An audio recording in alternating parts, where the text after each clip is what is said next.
mas vamos ler a palavra. Eu queria pensar com vocês aqui num texto que eu entendo é importante para nós, tem falado muito ao meu coração quando paro para pensar no ser igreja, em aniversário de igreja. Por que igreja? Para que igreja num mundo como o nosso, num mundo do cientificismo, num mundo com tantos recursos, num mundo de tanta tecnologia, no mundo de tanto conhecimento, de tanta ciência, no mundo de tanta estrutura política, no mundo de tanta riqueza?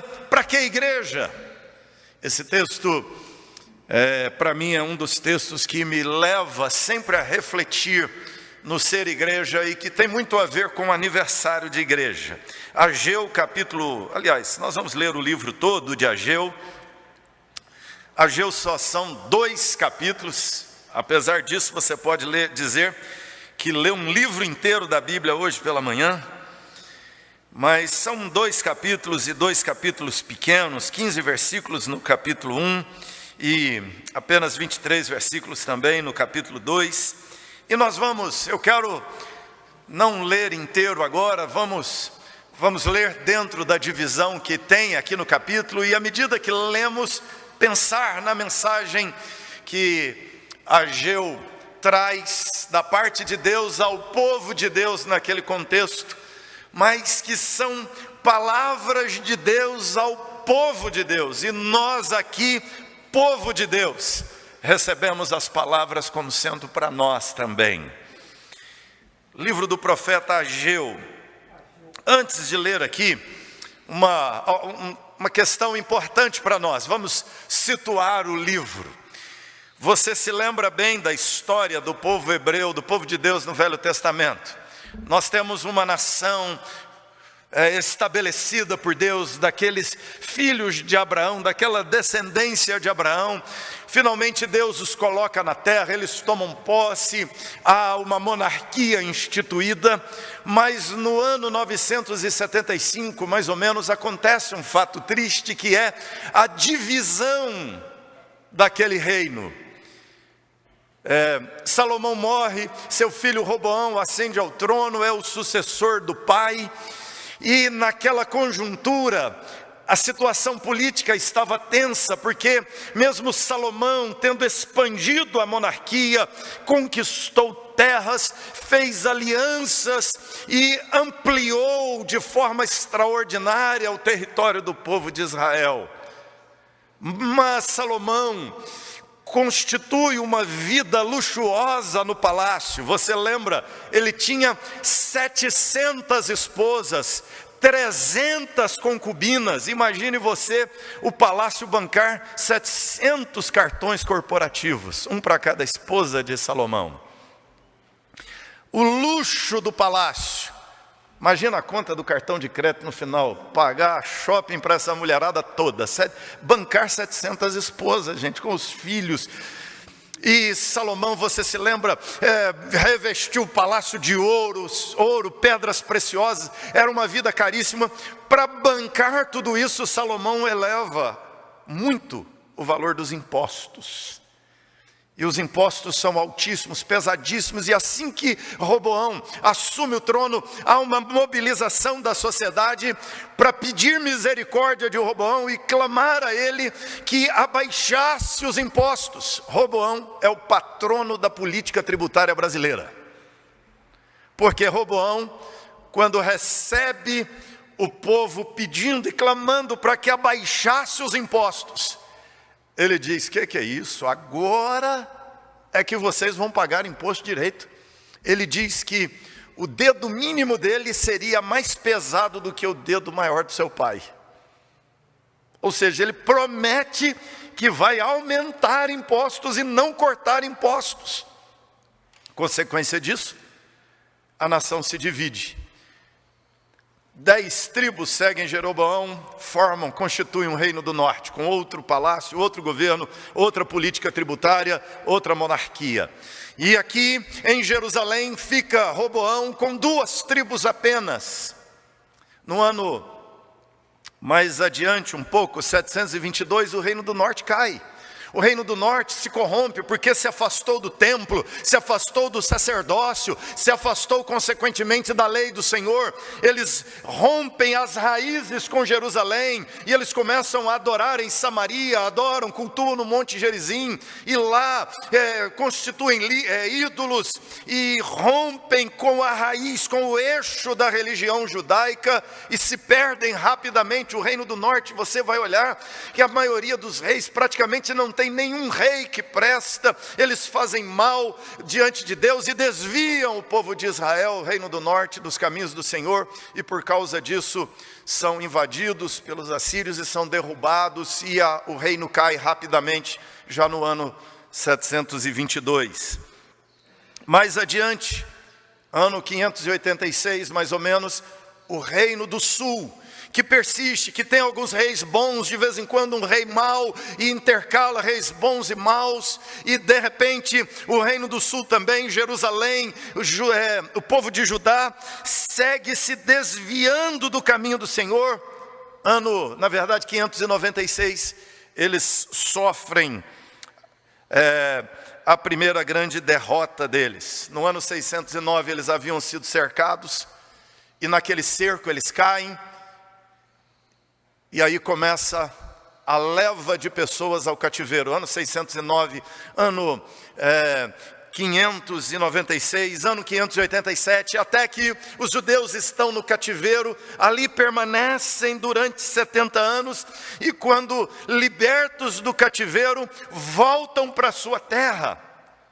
A volta, você vai ter se iniciando por volta do ano 540, no ano 536 eles estão na terra, começam a reedificar o templo, a obra é embargada, é impedida de continuar, e por cerca de 15, 16 anos, eles paralisaram a construção do templo. E o texto que nós lemos diz: no segundo ano do rei Dario, no sexto mês, no primeiro dia do mês, veio a palavra do Senhor por intermédio do profeta Ageu a Zorobabel, filho de Salatiel, governador de Judá, e a Josué, filho de Josadaque, o sumo sacerdote, dizendo, aqui é exatamente no ano 520, 16 anos depois da obra do templo paralisada. Eles voltaram para a terra, começaram a reedificar o templo, já reedificaram os muros, já refizeram a cidade, mas agora eles têm que reedificar o templo. Eles já reestabeleceram o comércio, já reestabeleceram suas casas, já voltou a atividade econômica, já se estruturaram politicamente. Há um governador aqui chamado Zorobabel, mas eles não reedificaram o templo. E a palavra do Senhor vem a eles exatamente nesta conjuntura.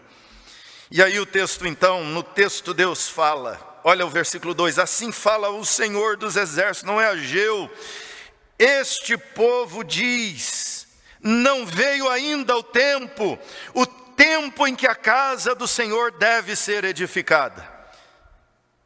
Isso é o que se dizia, essa era a leitura, este era o prognóstico. Esse era o diagnóstico, essa era a votação, o resultado da assembleia, da votação. Não veio o tempo de edificar a casa do Senhor.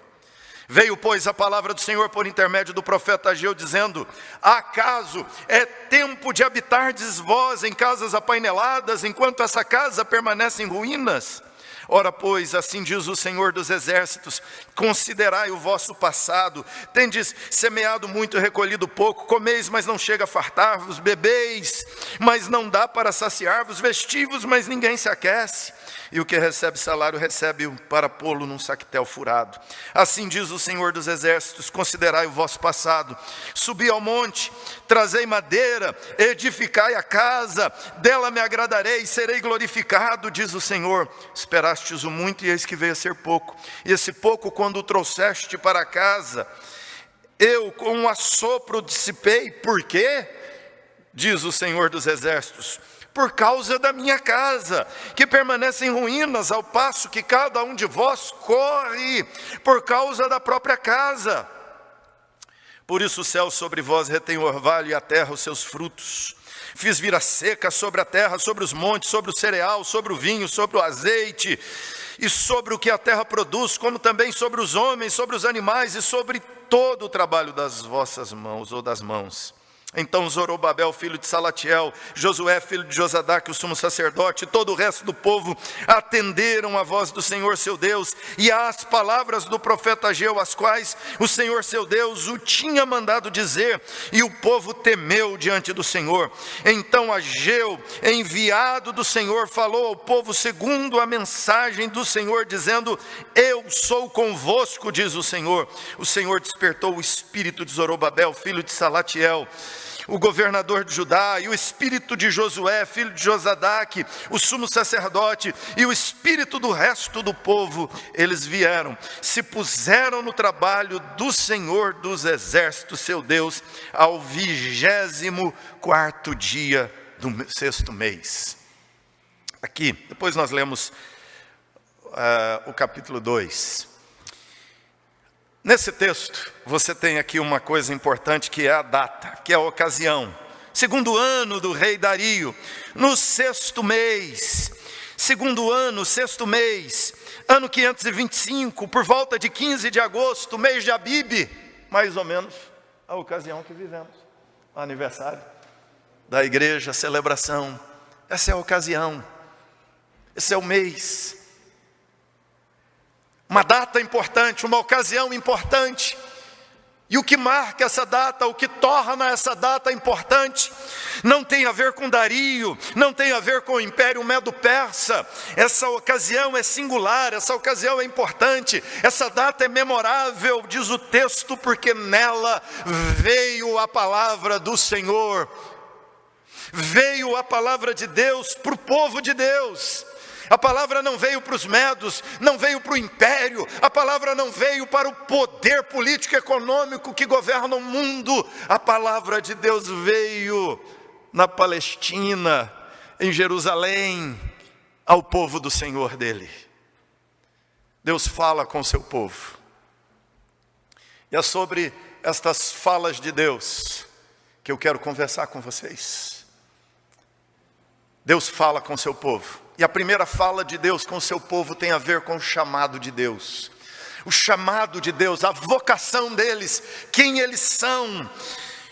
Versículo 2, assim fala o Senhor dos exércitos, este povo diz, não veio o tempo, não é hora, não é tempo de preocupar com a igreja, com o templo, não é hora de gastar dinheiro com a igreja, não é hora de gastar tempo com o templo, não é hora de enviar missionários, não é hora de enviar porque o euro é muito alto, o dólar está muito alto, estamos numa pandemia, estamos numa crise econômica, estamos numa conjuntura de crise, de complicações, e a conclusão a que aquelas pessoas chegam lá é a conclusão a que muita gente chega hoje. Estão tão ocupados, estão com a agenda tão lotada, estão tão abarrotados de tarefas ligadas à vida aqui, e estão dizendo que não é tempo de preocupar-se com as coisas de Deus. E aí a palavra de Deus vem chamando seu povo de volta para a sua identidade. A palavra de Deus vem ao povo de Israel lembrá-los quem eles são. Deus então pergunta: é tempo de vocês morarem em casas? Aqui apaineladas, no hebraico é enfeitadas na fachada. Geralmente a fachada é a última coisa que a gente resolve, né? Nós vamos resolvendo lá por dentro, faz o quarto, banheiro, cozinha, tudo, e a fachada é a última parte. Se eles já estavam refazendo as fachadas, é porque lá dentro já haviam resolvido os problemas. Mas os anos se passaram, a agenda foi, e eles ainda seguiam ocupados com a vida deles. E Deus então fala com eles para lembrá-los. Deus diz: considera o passado de vocês. Vocês estão semeando muito, colhendo pouco. Vocês cultivam a terra, vocês plantam, vocês trabalham os animais, as plantas, mas vocês colhem pouco. As coisas não andam bem, as coisas não dão certo. Vocês se esforçam, se empenham, trabalham. O dinheiro de vocês é para colocar num saco furado. Para pensar o porquê dessas coisas. Deus está dizendo: é porque vocês perderam a identidade. É porque vocês esqueceram quem vocês são. Vocês não são um povo comum. Vocês não são como os medos. Vocês não são como os persas. Vocês não são como os romanos. Vocês não são como os gregos. Vocês não são como os assírios. Vocês não são como os filisteus, os amorreus. Vocês não são como os moabitas. Vocês não são como os egípcios. Vocês são um povo particular, sacerdotal. Vocês são um reino de Deus. Vocês são agência de Deus para refletir luz para as nações. Mas eles estavam perdendo a identidade, achando que todo o projeto deles era reconstruir Jerusalém, a cidade, o comércio, que a agenda deles era negociar, voltar à política, à economia do país. Deus diz: não, tudo começa pelo altar, tudo começa pela minha presença, tudo começa no templo, tudo começa em vocês entenderem quem vocês são. Eu sou o Deus de vocês, vocês são meu povo. Irmãos, isso tem muito a ver conosco hoje, porque o século 21 trabalha duramente, trabalha fortemente para roubar a identidade do povo de Deus, para roubar a identidade dos cristãos. Dois grandes desafios para nós como igreja no século 21. Dois grandes desafios para essa igreja nos seus 121 anos de idade. O desafio do secularismo e o desafio do nominalismo. O desafio do secularismo, onde cada vez mais igrejas têm a cara do século, têm o pensamento do século, têm o comportamento do século, aonde entre cristãos e não cristãos não há a menor diferença nos seus comportamentos, dos seus conceitos, na sua cosmovisão. Crentes com uma cosmovisão mundana, secularizada, crentes cuja esperança está na terra e não no novo céu e na nova terra. Crentes que vivem levantando, sustentando as bandeiras da própria terra. Colheita ruim, escassez, crise econômica, miséria, trabalho inútil, pragas na plantação deles, porque Deus está dizendo: eu quero que vocês voltem para a identidade de vocês. Eu quero que vocês voltem a ser quem eu chamei vocês para ser. Nominalismo. Estamos num mundo com quase 8 bilhões de pessoas. 1/3 da população do mundo quase se diz cristãos. E a pergunta é: você vê isso tudo de cristão no mundo? Imagina um mundo com 1/3 da população, 1 em cada 3 pessoas é um cristão verdadeiro, é um seguidor de Jesus fiel. Ah, se fosse assim, que diferença faria? Mas não.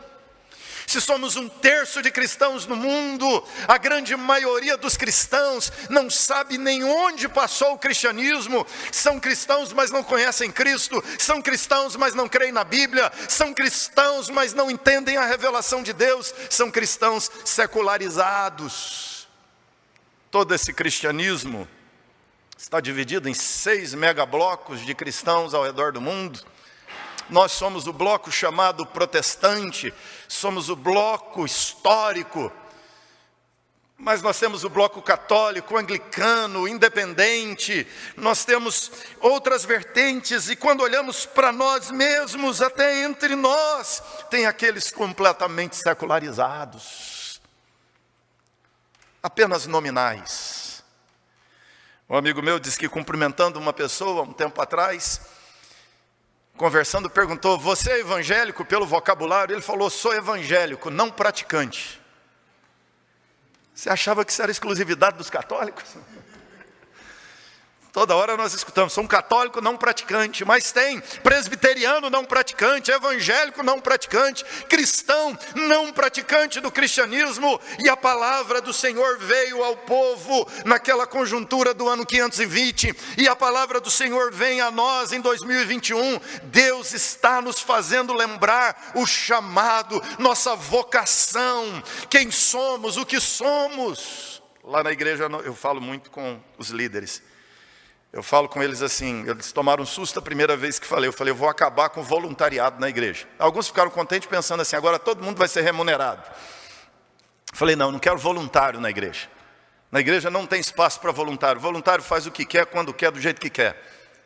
Na igreja só tem lugar para sacerdote. Sacerdote está aqui por vocação, está aqui por propósito de vida, está aqui por chamado. É por isso que nós não discutimos oferta, dízimo, não discutimos tempo, não discutimos chamado para ofício, não discutimos se vamos ser chamados para ser liderança, se é limpar chão, se é liderar ministério, não interessa. Nós estamos aqui por identidade, por vocação. Somos igreja de Cristo Jesus, somos povo sacerdotal de Deus, e a palavra de Deus veio para lembrá-los quem eles são, que a razão de estarem aqui é o templo do Senhor. Deus diz, não, é chegado sim o tempo. Deus diz, olha, subam no monte, peguem madeira,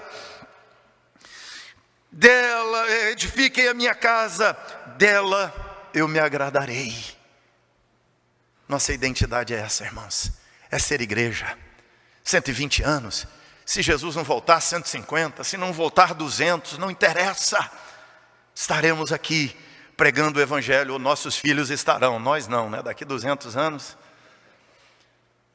Mas a igreja permanecerá por causa do seu chamado, da sua identidade. É o que somos, é quem somos. Somos o povo da Bíblia, somos o povo da fé apostólica, somos o povo da herança abraâmica, somos o povo da lei, somos o povo da revelação divina, somos o povo da criação, somos o povo do Deus Criador posto nessa terra, somos o templo de Deus. E é tempo sim de construir, plantar igreja, enviar missionário. É tempo sim de comprar, de expandir os espaços. É tempo sim de gastar suor, lágrimas, vida, tempo, dinheiro nas coisas de Deus, por causa da nossa identidade, de quem somos.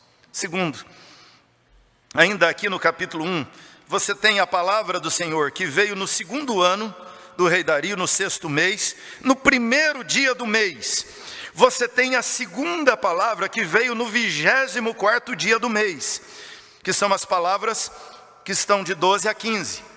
Essa é a segunda palavra. Uma palavra veio a ele diz aqui, no 6º mês, no 1º dia, dia 1º. Mas a palavra de Deus continua, e agora, mais adiante, no 24º, dia 24 daquele mesmo mês, veio a palavra de Deus de novo falando com eles. Por quê?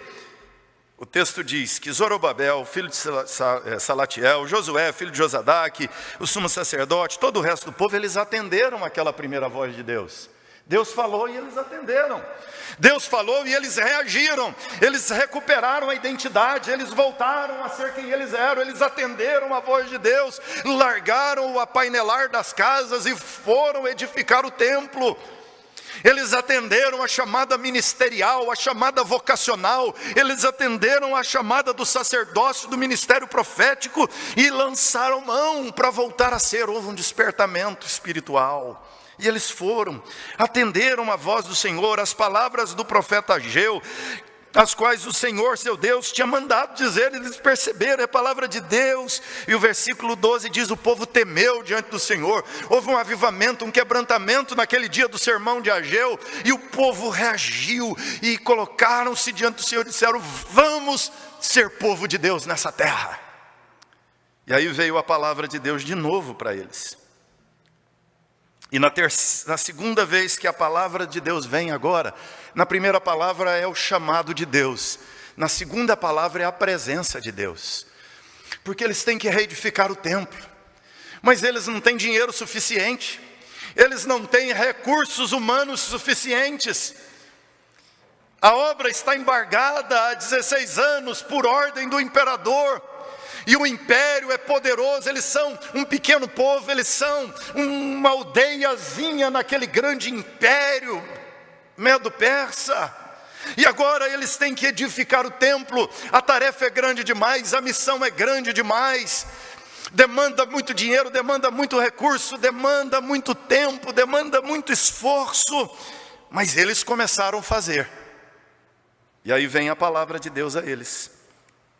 Versículo 13, Ageu, enviado do Senhor, falou ao povo, segundo a mensagem do Senhor, e Deus disse para eles: eu sou convosco, diz o Senhor, eu sou com vocês. O Senhor fala com aquele povo: eu estou no meio de vocês, eu estou aí no meio, eu ando, eu caminho no meio de vocês. Eles precisam entender isso, a presença de Deus com eles.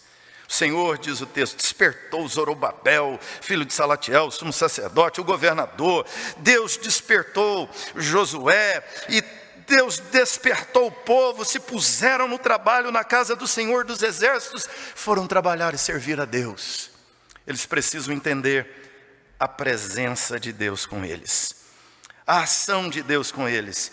O versículo 1 do capítulo 2, ele continua dizendo: no segundo ano de Dario, no 7º mês, ao 21º do mês, veio a palavra do Senhor. Deus está falando com eles naquele dia, por intermédio do profeta Ageu, dizendo: fala a Zorobabel, filho de Salatiel, fala ao governador, fala a Josué, filho de Josadaque, o sumo sacerdote, e ao resto do povo, dizendo: quem dentre vós que tenha sobrevivido contemplou essa casa na sua primeira glória? Como a vedes agora? Não é ela como nada aos vossos olhos? Ora, pois, ser forte, Zorobabel, diz o Senhor, ser forte, Josué, filho de Josadaque, sumo sacerdote, tu, todo o povo da terra, ser forte, diz o Senhor, trabalhai, porque eu sou convosco, diz o Senhor dos exércitos.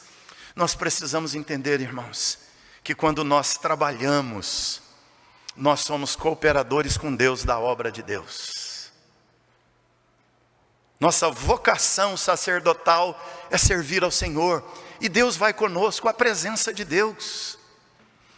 Deus está conosco. De lá tem Satanás movendo o império. Se você ler profeta Zacarias, capítulo 3, ele diz, na sua visão, Satanás resiste a Josué, o sacerdote, o sumo sacerdote. Satanás está lá, o sacerdote está com a veste suja, e Satanás resistindo, Satanás mobilizando nações, Satanás levantando perseguição, os homens endurecendo, apertando, mas não importa o que o diabo está fazendo, o que as nações estão fazendo, o que importa é que o Senhor dos exércitos está conosco.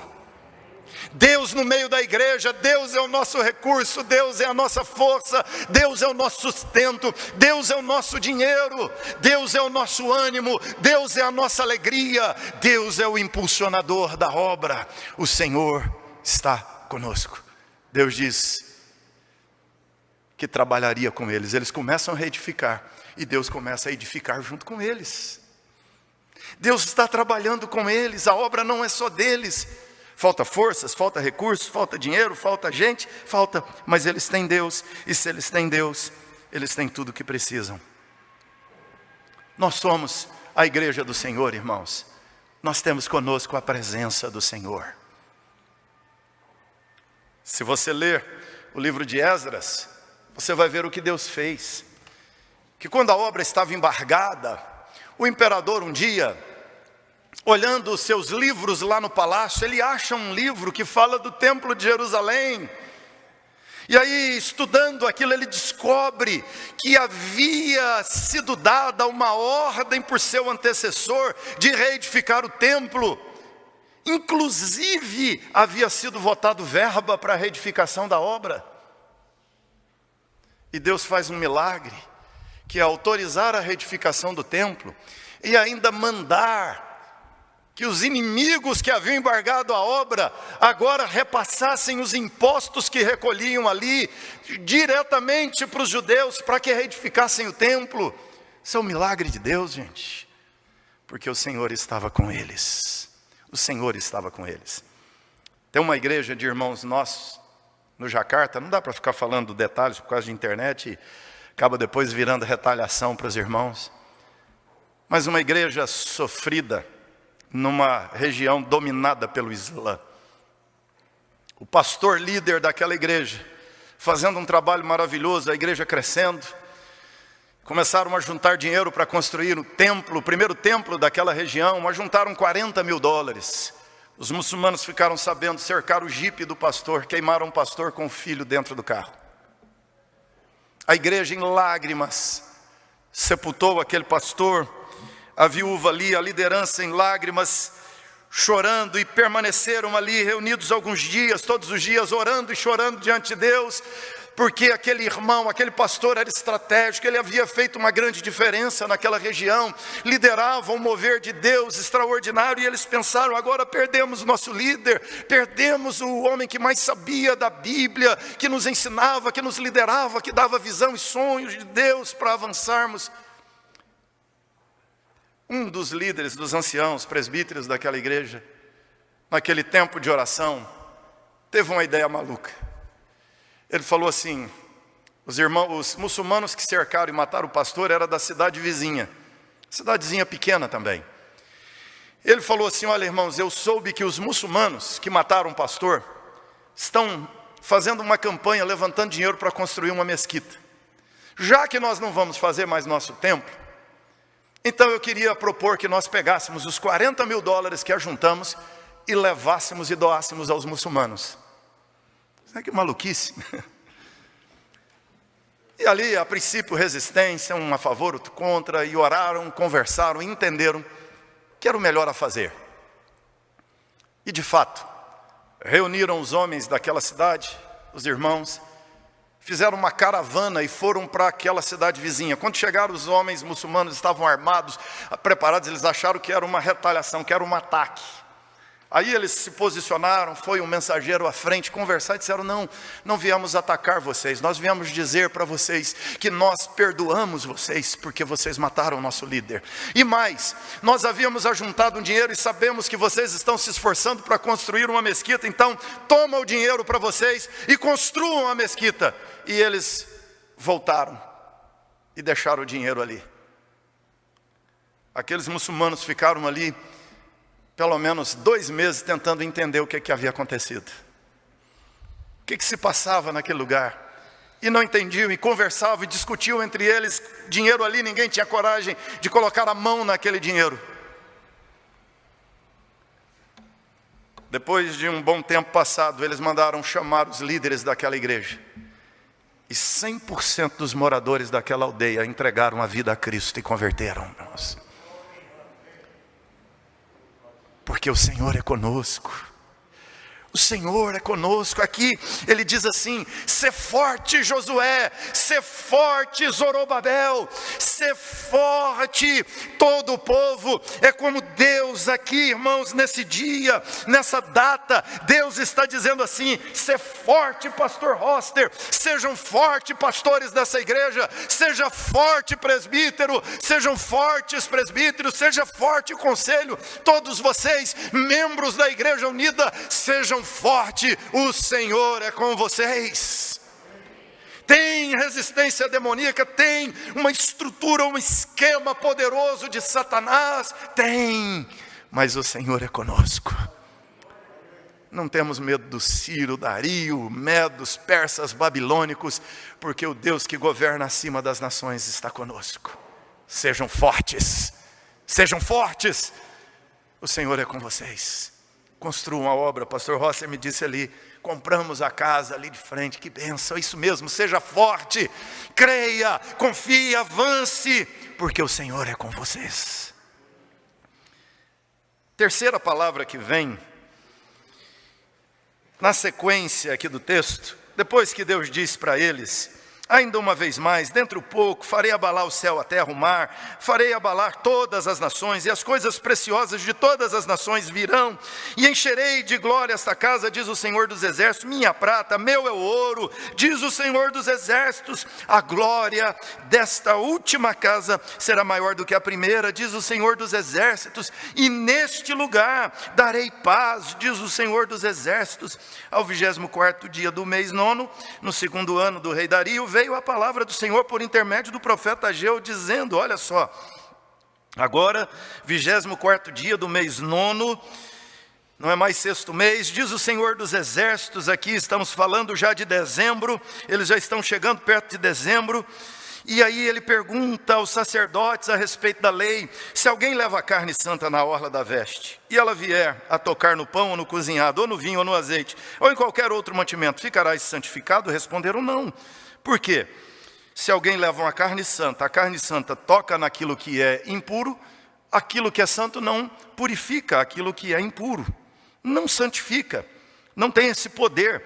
Então perguntou Ageu: se alguém que se tinha tornado impuro pelo contato com um corpo morto, tocar em alguma dessas coisas, ficará imunda? Responderam: ficará imunda sim, a contaminação pega. É mais fácil contaminar do que não contaminar. Então prosseguiu Ageu: assim é este povo, e assim é esta nação perante mim, diz o Senhor, assim é toda a obra das vossas mãos, e o que ali oferecem, tudo é imundo. Agora, pois, considerai tudo o que está acontecendo desde aquele dia, antes de pôr pedra sobre pedra no templo do Senhor. Antes daquele tempo, alguém vinha ao monte de 20 medidas, havia somente 10, vinha ao lugar para tirar 50, havia somente 20. Eu vos feri com queimaduras, com ferrugem, com saraiva, e toda a obra das vossas mãos, e não houve entre vós quem voltasse para mim, diz o Senhor. Considerai, eu vos digo, desde esse dia em diante, desde o 24º dia do mês 9, desde o dia em que se fundou o templo do Senhor, considerai nessas coisas. Já não há semente no celeiro, além disso a videira, a figueira, a romeira, a oliveira não tem dado seus frutos, mas desde esse dia eu vos abençoarei. Irmãos, a terceira palavra de Deus para eles é o plano de Deus. Tem a ver com o plano, com os projetos, com o que Deus intenciona.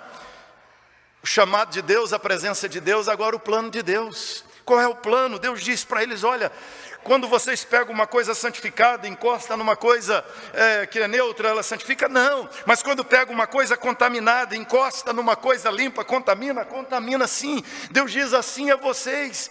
Vocês são imundos, vocês estão impuros, vocês caíram na idolatria, vocês caíram no pecado, vocês se perderam. Mas Deus diz a eles: mas eu tenho um plano de redenção, de salvação. Tudo isso é desdobramento dessa afirmação aqui anterior. Ele diz: olha, a glória da segunda casa será maior do que a da primeira.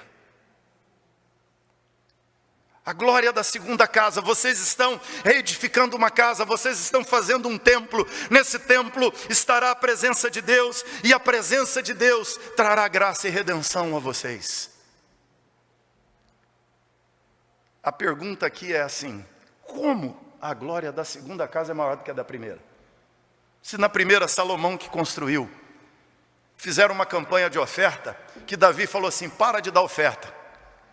Sonho do pastor Roster, um dia falar para os irmãos: não precisa trazer dízimo, não precisa trazer oferta, já deu. Sonho de todo pastor. Em lugar de falar, traga, Davi disse: para, gente, tá bom, já dá. E aí tinha ouro, prata, pedras preciosas, tecidos caríssimos, tudo, madeiras caríssimas, tudo de bom e melhor. E eles constroem um templo suntuoso, maravilhoso, extraordinário. Nem o templo Xing Ling nosso aqui de São Paulo correspondia àquele. É maior em tamanho, mas a suntuosidade daquele era muito maior do que desse aqui. Porque lá tinha ouro, pedra preciosa, tecidos caríssimos. Tudo isso. Agora eles constroem um segundo templo, com tijolo, pedra, madeiras mais baratas. Um templo mais modesto. E Deus diz para eles: a glória desta segunda casa será maior do que a da primeira casa. A pergunta é como? O segredo, a resposta está no versículo 7, quando ele diz assim: farei abalar as nações. As coisas preciosas de todas as nações virão, encherei de glória esta casa, diz o Senhor dos Exércitos. Eu gosto mais de uma versão mais antiga, que pega esta palavra aqui, preciosa das nações, Shendá no hebraico, que está na verdade no singular. É masculino singular, não são as coisas preciosas. É possível traduzir nessa direção aqui, mas é possível traduzir também: o precioso das nações virá e encherá de glória esta casa. o precioso das nações. Eles estavam construindo um templo, e o templo que eles constroem é o templo que recebe Jesus. É reformado por Herodes, mas é neste templo que Jesus prega, é esse templo que Jesus purifica, é nesse templo que Jesus cura o paralítico à porta. É aqui, Deus está dizendo: eu encherei de glória esse lugar. A glória desse lugar é a redenção veio, a redenção chegou, a promessa se cumpriu, o Senhor Deus mandou o Redentor. Esse é o plano de Deus, irmãos. Nós precisamos entender, a igreja tem a ver com o plano da redenção divina. Sabe o que nós estamos construindo? Eles não tinham ideia, eles estavam construindo o templo que receberia o Messias. E Deus disse: a glória vai ser maior do que da primeira, que na primeira foi Salomão, a nuvem. Mas no segundo templo, Jesus, Deus encarnado, pessoalmente pisou e pregou. Se o sujeito tivesse consciência disso, tinha dado mais dinheiro, tinha trabalhado mais, tinha ou não tinha? Tinha se esforçado mais, tinha cansado menos. É o que o profeta revela a eles. Mas, irmãos, nós estamos trabalhando na construção do terceiro templo, cuja glória é maior do que da segunda casa. O terceiro templo é a igreja, o terceiro templo é a casa de Deus, que cumpre as palavras de Deus do Velho Testamento. Quando nós estamos aqui liderando, entregando dízimo, entregando dinheiro, trabalhando, fazendo reunião, altas horas da noite, quando estamos distribuindo alimentos, quando estamos arrecadando cestas, quando estamos planejando obras, construções, enviando missionários, pregando o evangelho, visitando enfermos, visitando presos, quando nós estamos trabalhando, fazendo a obra de Deus, é a construção da terceira casa. É nesse templo, é nesta casa que o Senhor Jesus se manifestará de forma gloriosa, descerá dos céus. Essa é a casa do Senhor, essa é a igreja, é a Jerusalém que desce do céu para a terra, que está sendo reedificada, que Jesus disse: eu edificarei a minha igreja, o meu templo, a minha casa, as portas do inferno não prevalecerão contra ela. E nós estamos trabalhando na construção, vamos chamar aqui, do terceiro templo. Você percebe a dignidade que é trabalhar? Não é o pastor que tinha que te chamar para trabalhar, você que tinha que perturbar o pastor, telefonando para ele, mandando mensagem: pastor, eu quero servir, eu quero trabalhar, pastor, eu quero ajudar, pastor, o que eu faço, pastor, me coloca aí, pastor, eu quero ajudar. Onde o senhor vai, pastor? Eu quero visitar junto. Conselho, manda carta para o conselho reclamando que você quer trabalhar, que você quer servir, que você quer atuar ministerialmente na igreja, que você quer contribuir financeiramente, que você quer dar tempo, suor, lágrimas. Nós temos, irmãos, que gastar e desgastar a vida no serviço desta obra, porque é a casa de Deus, é a igreja do Senhor. Esse é o plano de Deus. A agenda de Deus, irmãos, não é a agenda política do mundo. A agenda de Deus não é a agenda econômica global. A agenda de Deus não é a da ONU. A agenda de Deus não é a do Banco Mundial. A agenda de Deus não é a da Unicef. A agenda de Deus não é do movimento esquerdista, marxista global. A agenda de Deus não é a agenda do mercado, não é a agenda do capitalismo. A agenda de Deus é a igreja, e Ele te chamou para fazer parte da agenda dEle e trabalhar com Ele nela. Privilégio, honra. E aí o texto termina dizendo que no 24º dia do mês 9, no segundo ano de Dario, veio a palavra do Senhor por intermédio, pulando aqui, versículo 20. Veio a palavra do Senhor segunda vez a Ageu, ao 24º do mês, naquele mesmo dia, 24 daquele mês. A palavra veio segunda vez dizendo: fala, Zorobabel, governador de Judá, farei abalar o céu e a terra, derrubarei o trono dos reinos, destruirei a força dos reinos das nações, destruirei o carro, os que andam nele. Ou seja, ele está dizendo: não haverá mais ONU, não haverá mais Unicef, um dia não haverá mais governo, um dia não haverá mais presidente nenhum, não haverá presidente, não haverá Estados Unidos, não haverá China, não haverá mercado comum europeu, um dia não haverá nada disso. Deus diz: farei, derrubarei aniquilarei, destruirei todo esse formato de vida, os cavalos, os cavaleiros, os tanques, os aviões, um pela espada do outro. Naquele dia, diz o Senhor dos Exércitos, tomar-te-ei, ó Zorobabel, filho de Salatiel, servo meu, diz o Senhor, te farei como um anel de selá, porque te escolhi, diz o Senhor dos Exércitos. A promessa de Deus, a promessa se cumpriu. Ele diz, eu te tomei, você vai ser um anel. Interessante, na época do rei Joaquim, Jeremias pronuncia uma palavra de maldição sobre a descendência dele, que é a descendência davídica. Mas aqui Ageu pronuncia uma palavra de anulação da maldição, porque a bênção de Deus anula a maldição. Todos fomos amaldiçoados em Adão, mas todos os que cremos em Cristo Jesus, somos abençoados em Jesus. Por isso ele diz, marca esse dia, porque desse dia em diante eu te abençoarei, diz o Senhor, sobre você, sobre tua casa, sobre os teus filhos, sobre o teu casamento, sobre os teus negócios, sobre a igreja, sobre o povo de Deus, está ordenado a bênção do Senhor. Ele diz, eu te farei um anel de selar, uma aliança, o Deus que não mente, o Deus que não trai, o Deus que não volta atrás, o Deus que não muda, fez uma promessa, eu vou abençoar vocês. 121 anos de história. Sabe o que aguarda essa igreja? A bênção de Deus. Eu vou continuar abençoando, diz o Senhor. Eu vou continuar sustentando. Reinos vão passar. Como hoje, não tem mais reino Medo-Persa. Não tem mais império babilônico. Todos esses reinos cairão. Mas a igreja do Senhor que estava lá em Jerusalém naquele ano 520, está aqui, cumprindo ainda o plano de Deus, vivendo as promessas do Senhor. Deus derrame graça, bênção sobre vocês mais e mais. Deus derrame graça e favor sobre essa igreja mais e mais. Fecha seus olhos, fique em pé e faz uma oração. E a sua oração é, como você pode cooperar mais com esta obra? Como você pode servir mais a Deus? Porque você tem o chamado de Deus, você tem a presença de Deus. Nós temos aqui, irmãos, essa graça do Senhor, da promessa dele se cumprir em nós. Nós fazemos parte do plano de Deus, somos igreja, estamos aqui comemorando 121 anos, por ser quem somos, ser chamados para fazer o que estamos fazendo. Como você pode fazer mais? Como você pode fazer melhor?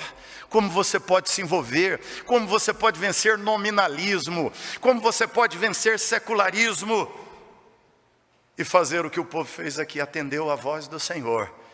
E aquela voz do Senhor promoveu um avivamento em Jerusalém no ano 520. O povo se lançou na obra do Senhor.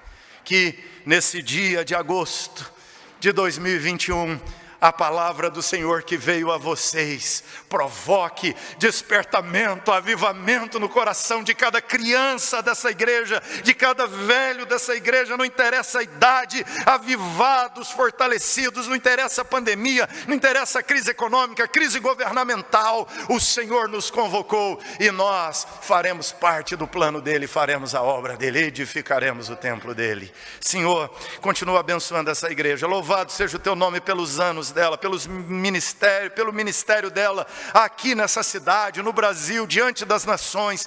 Obrigado, Senhor, pelo povo que congrega aqui, e a partir daqui o Senhor faz a tua obra. Obrigado, Deus, pelo privilégio de fazer parte do povo sacerdotal do Senhor, por tua presença conosco, por teu plano eterno que se cumpre em nós e através de nós. Obrigado, Senhor, por tuas promessas fiéis e verdadeiras que se cumprirão plenamente, e tudo passará.